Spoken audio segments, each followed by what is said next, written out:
Israeli হামলার জবাবে প্রতিরোধমূলক ব্যবস্থা হিসেবে পাল্টা আক্রমণে নামতে বাধ্য হয়েছে ইরান। পরিস্থিতি এখন দুই দেশের মধ্যে এক প্রকার যুদ্ধ অবস্থায় পৌঁছেছে। এই উত্তপ্ত পরিস্থিতিতে নিজেদের প্রতিরক্ষা ও হামলা সক্ষমতা বাড়াতে নতুন এক প্রযুক্তি উন্মোচন করেছে ইরানের রেভলিউশনারি গার্ড কর্পস IRGC।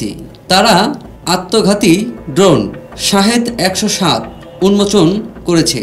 ইরানের আধা সরকারি সংবাদ সংস্থা তাসনিম নিউজ জানিয়েছে, এই মনুষ্যবিহীন ড্রোনটি বিশেষভাবে শত্রুর লক্ষ্যবস্তুতে আত্মঘাতী অভিযানের জন্য তৈরি করা হয়েছে।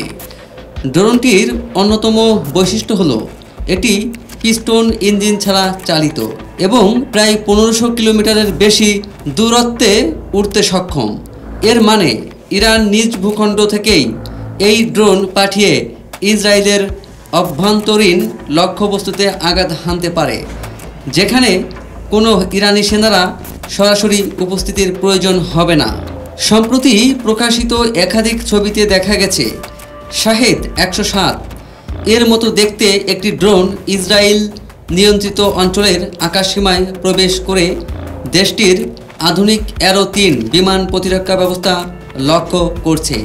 এটি যদি সত্যি হয় তবে ইরানের এই নতুন ড্রোন ইসরায়েলের বহুস্তরীয় প্রতিরক্ষা ব্যবস্থার ফাঁকফোকর খুঁজে বের করতে সক্ষম হতে পারে।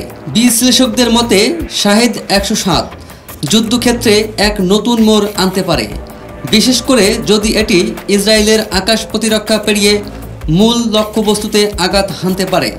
ড্রোনটি শুধু প্রতিশোধের প্রতীক নয়, বরং ইরানের প্রযুক্তিগত অগ্রগতিরও একটি প্রমাণ, যা মধ্যপ্রাচ্যের যুদ্ধ পরিস্থিতিকে আরও জটিল করে তুলতে পারে।